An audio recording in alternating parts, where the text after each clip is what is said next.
Everyone laughed at the quiet woman in old jeans, sitting alone in business class. They mocked her clothes. They mocked her food. Then the plane lost power at 37,000 feet. She stood up calmly. Minutes later, two F-22 jets appeared beside the plane and both pilots slowly raised their hands in salute. Before you watch full story, comment below from which country are you watching. Don't forget to subscribe for more amazing stories. Sarah Bennett stood quietly in the long line at the airport. She held her old boarding pass in her hand. The paper was soft and folded many times. She looked tired, like someone who had been traveling for a very long time. Her clothes were simple. She wore old blue jeans with a small hole near the knee. Her jacket was faded and worn. Her brown hair was tied back in a plain style. On her shoulder, she carried an old green bag. The bag looked like it had traveled through many hard places. Around her, people in expensive suits talked loudly on their phones. Young travelers laughed and took pictures for their trip. Nobody looked at Sarah. To them, she was just another tired woman waiting for her flight. When it was her turn, she gave her ticket to the young gate agent. His name tag said Daniel. He had worked at the airline for only a few months. He looked at the screen and then looked again. His eyes went wide. "Ma'am," he said slowly, "this ticket is for seat 2A. That is business class." "Yes," Sarah said softly. "That is my seat." Daniel checked the screen one more time. Everything matched. He handed back her ticket. "Please go ahead and board," he said, still a little confused. Sarah walked down the narrow path into the plane. As she entered the business class area, she felt many eyes on her. A man in a very expensive suit looked at her with disgust. A woman wearing large diamond earrings whispered something to her friend and pointed at Sarah's old bag. "Excuse me," Sarah said to a large man blocking the aisle. He did not move right away. "Economy is at the back," he said, without even looking at her properly. "I am in seat 2A, Sarah replied, showing her ticket calmly. The man looked at the ticket in surprise. "Business class must be giving away free seats these days," he muttered, and finally stepped aside. Sarah found her seat by the window. She placed her old green bag under the seat in front of her. The bag had small patches sewn onto it. Nobody could guess what those patches meant. Nobody even tried to ask. Next to her sat Mrs. Diane Carter, the wealthy woman from a rich part of the city. She looked at Sarah like she did not belong there. "I hope you are not one of those nervous flyers," Mrs. Carter said in a cold voice. "I do not like it when people get scared during turbulence." Sarah smiled gently. "Flying does not scare me," she said. Across the row sat Dr. Richard Hayes, a doctor who spoke loudly about his medical work to the man beside him. "The problem with airlines today," he said, "is that they let just anyone sit in business class now. Standards are falling everywhere." His friend, a lawyer named Peter Wells, nodded strongly. "You are right. Just look around this cabin. It is not what it used to be." Both men looked directly at Sarah as they spoke. She said nothing. She simply opened a small book and began to read. The flight attendant, a woman named Karen, came to take drink orders. She smiled brightly at every passenger except Sarah. "What would you like to drink?" Karen asked Mrs. Carter with a warm smile. "Champagne, please," Mrs. Carter answered. Karen turned to Sarah with a smile that did not reach her eyes. "And for you?" "Just water, please," Sarah said quietly. "Water?" Karen said, sounding surprised. "We have juice, soda, and coffee too." "Water is fine," Sarah repeated. As Karen walked away, she leaned toward another flight attendant and whispered that she probably cannot afford anything else. The plane took off at 9 in the morning. The sky was clear and blue. As the plane rose higher and higher, the passengers settled in for the long flight to the capital city. Sarah looked out the window at the clouds below. She had seen this view many times before, but never quite like this. The passengers around her had no idea that the quiet woman in seat 2A had spent more hours in the sky than almost anyone else on this plane, including the pilots. So, what do you do for work? Mrs. Carter asked, though her voice showed she did not really care about the answer. I used to work for the government, Sarah said simply. Mrs. Carter laughed softly. A government worker.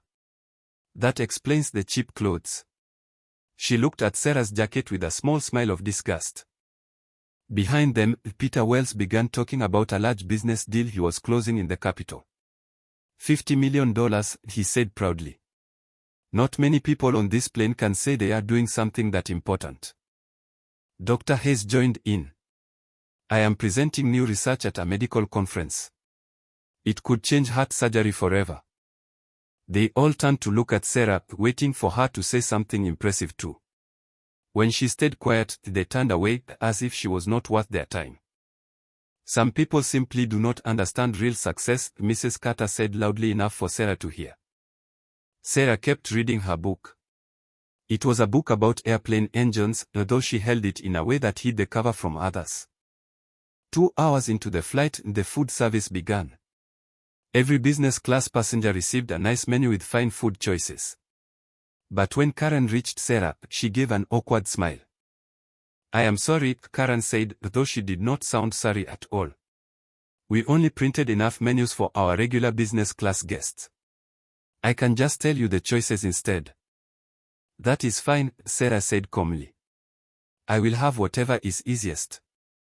When the meals arrived, every other passenger got their food on real plates with metal forks and cloth napkins. Sarah's meal came on a plain plastic tray, just like in economy class. Oh my, Dr. Hayes said, noticing the difference. I think there has been a mistake with your meal. It is fine, Sarah said, and began to eat without complaint. Peter Wells laughed quietly. Maybe that is what she asked for. Some people like simple food. The comments continued through the meal. The other passengers seemed to enjoy making small jokes about Sarah, thinking she did not understand what they meant. I bet she has never eaten at a real restaurant, Peter whispered to his friend. Probably thinks fast food is a fancy dinner, Mrs. Carter added with a small laugh. Sarah stayed calm, but her hand gripped the pages of her book a little tighter. She had heard worse things said to her in far worse places. But something about this kind of small, everyday cruelty felt different. Miss Karen said as she picked up Sarah's tray, I hope that was good enough for you. I know it is probably not what you are used to eating. The others laughed quietly at this comment. Sarah looked up at Karen with calm, steady eyes. It was fine, thank you. But in her mind, Sarah was remembering other meals. Simple meals eaten quickly before flying into danger. Cold food eaten in faraway places while waiting for a mission to begin. These passengers had no idea what real hardship looked like. At noon, somewhere high above the middle of the country, everything changed. Ladies and gentlemen, this is your captain speaking, or a voice said over the speakers. We are experiencing some technical difficulties. Sarah's head lifted from her book immediately. She had heard something in the captain's voice that nobody else noticed, a kind of careful worry that meant this was more serious than it sounded. 10 minutes later, the captain spoke again. This time his voice was clearly shaking. We need to make an emergency landing, he said. Our navigation and communication systems have failed, and we are having trouble reaching air traffic control. Fear spread through the cabin like a wave. Mrs. Carter gripped her armrest tightly. Dr. Hayes turned pale. Peter Wells stopped talking about his business deal and looked truly scared for the first time. What does that mean? Someone shouted. Are we going to crash? A flight attendant tried to calm everyone down. Please do not panic. Our pilots are trained for situations like this. We will be fine. But Sarah could tell from the crew's faces that things were not fine at all. She had seen that same look before, the look of people running out of options. 15 minutes passed, and the situation grew worse. This is your captain again, the voice said, now clearly under great stress. I need to be honest with all of you. We have lost most of our electronic systems. It appears to be some kind of attack on the plane's computer systems. We cannot see our position, and we cannot talk to the ground. The cabin erupted into panic. People screamed. Peter Wells tried to call his office, but there was no signal at all.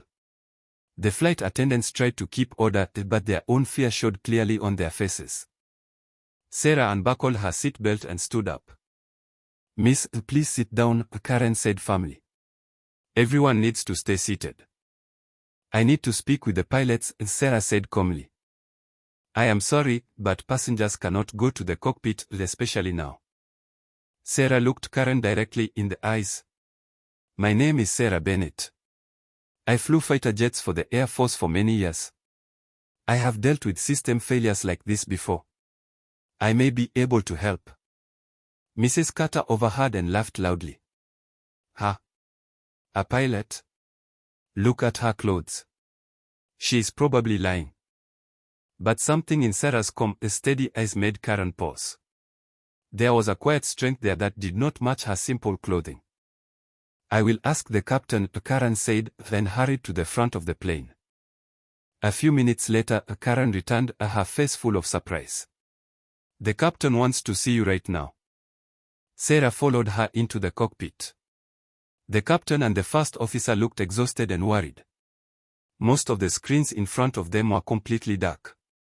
"You are the pilot?" the captain asked. "Retired Air Force."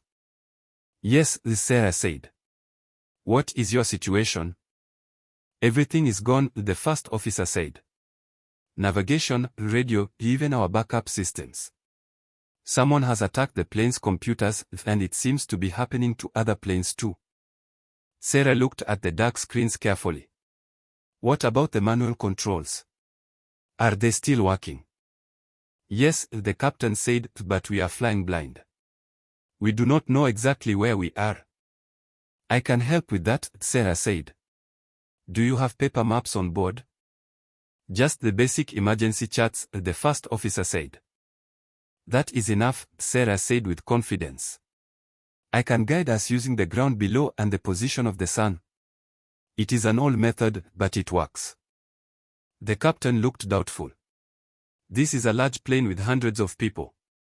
Are you sure you can do this?" Sarah gave a small, calm smile. "I have flown through worse than this with far less help. I can guide your plane too." For the next hour, Sarah worked closely with the pilots.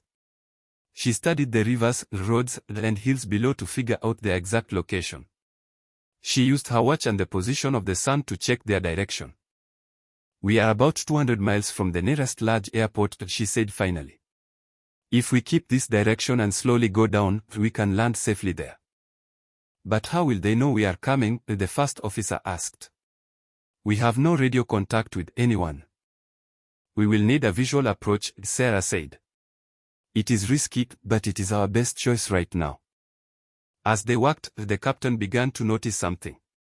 Sarah understood these systems far better than commercial pilots who had been flying for many years. "What exactly did you fly in the Air Force?" the captain finally asked. Sarah paused. "Fighter jets, mostly. Some missions I am not able to talk about." "What kind of fighter jets?" the first officer asked. "F-22 jets," Sarah said quietly. "For many years." The two pilots stared at her in shock. Everyone in aviation knew that F-22 pilots were among the best in the world. As they got closer to the airport, the captain made an important decision. "We need help," he said. "Even without radio contact, maybe someone can hear us on the emergency frequency." He switched channels and began speaking. "Mayday, Mayday. This is a passenger plane. We have lost all electronic systems and need assistance." After a moment of silence, a voice crackled through. "We hear you. This is an Air Force base nearby. What is your emergency?" The captain quickly explained everything. The voice on the radio sounded shocked but calm. "We are sending fighter jets to guide you in. What is your position?" Sarah took the microphone. "We are about 50 miles from the airport to flying at 15,000 feet. Copy that. Fighters are in the air now. They will reach you in a few minutes." A short time later, two sleek gray fighter jets appeared beside the plane's wings. Every passenger who looked out the window gasped in surprise. These were F-22 jets flying in perfect formation. "This is fighter lead," a voice said over the radio. "We have visual contact. We will guide you safely to the airport." The captain stared at the jets in amazement. "Those are F-22s. The best fighters in the world." Sarah watched the lead jet closely. "That pilot flies very well," she said softly. The lead pilot came on the radio again. "How are you navigating without any electronic systems?" The captain looked at Sarah, then she picked up the microphone. "We are using ground landmarks and manual calculation." "Copy that. Who is guiding you?" Sarah paused for a moment before answering honestly. "This is Sarah Bennett. Call sign, Silverhawk." There was complete silence on the radio for almost 30 seconds. Then the pilot's voice returned, filled with shock and deep respect. "Silverhawk? Did you say Silverhawk?" "Yes," Sarah replied simply. The pilot's voice was now shaking with excitement as he spoke to someone else on another line. The captain and first officer looked at Sarah with growing confusion. "What is Silverhawk?" the captain asked. "Why is he reacting like that?" Before Sarah could answer, a new voice came on the radio. "This is Colonel James Ford. Are you Colonel Sarah Bennett, call sign Silverhawk?" Sarah took a deep breath. "Yes, Colonel. It is me." "It is an honor to speak with you, ma'am," the colonel said. "Please be advised. Fighter lead, that is truly Silverhawk on that plane." "Copy that, sir," the fighter pilot said, his voice full of amazement. In the background, he could be heard telling his wingman, "That is Silverhawk. The real Silverhawk." The captain was more confused than ever. "Who exactly are you?" Sarah sighed quietly. "I flew fighter jets for almost 30 years. I retired 5 years ago." "But why is everyone treating you like someone famous?" the first officer asked. Before she could reply, the fighter pilot spoke again. "Ma'am, I studied your rescue mission at flight school. It is a legend." "That information is not something I usually discuss," Sarah said firmly. "It was made public 2 years ago, ma'am. Every pilot in training learns about it now." The captain leaned forward. "What rescue mission?" Sarah was quiet for a long moment before she finally spoke. "Years ago, a small team of soldiers was trapped deep behind enemy lines. The area was heavily guarded, and no normal rescue was possible." "What did you do?" the first officer asked softly. "I flew in alone, at night, staying low to avoid being seen." The colonel's voice added more details over the radio. "She flew through the most dangerous airspace in that region, rescued 12 soldiers, and destroyed 3 enemy defense points on her way out." The captain's eyes went wide. "You did that alone?" "It was the safest way to avoid being noticed," Sarah explained simply. As they flew closer to the airport, more details of Sarah's past came out over the radio. The fighter pilot seemed to know every part of her history, speaking about her with pure respect. The commercial pilots listened in complete silence, learning that the quiet woman beside them had once been one of the most skilled and decorated pilots in the country's history. Finally, the fighter pilot asked one last question before breaking away. "Ma'am, can I ask you something?" "Go ahead," Sarah said. "What is it like being someone people call a legend?" Sarah thought for a moment. "I am just a pilot who did her job. That is all." "Yes, ma'am," the pilot said. "But what a job it was." The 2 F-22 jets flew close beside the plane as it lined up for landing. Then, just before breaking away, both pilots raised their hands in a slow, respectful salute toward the passenger plane, honoring the woman guiding it from inside. Despite having no working navigation systems, Sarah guided the captain to a smooth and gentle landing. The plane rolled safely to a stop, with emergency vehicles waiting nearby, though thankfully not needed. As the passengers clapped and cheered with relief, the business class passengers who had mocked Sarah earlier sat in complete silence. They had just learned that the quiet woman they laughed at was a true hero who had just saved every single one of their lives. Mrs. Carter, who had called her clothes cheap, now understood she had been sitting next to someone braver than she could ever imagine. Dr. Hayes and Peter Wells, who had talked about falling standards, realized they had been sitting near someone whose standards were higher than anything they knew. As Sarah prepared to leave the plane, Mrs. Carter approached her with shaking hands. "Colonel Bennett, I owe you a serious apology. I had no idea who you were." Sarah looked at her calmly. "Mrs. Carter, you treated me exactly how you treat anyone who does not look wealthy. That says more about you than it does about me." "But you saved all of our lives," Peter Wells said quietly.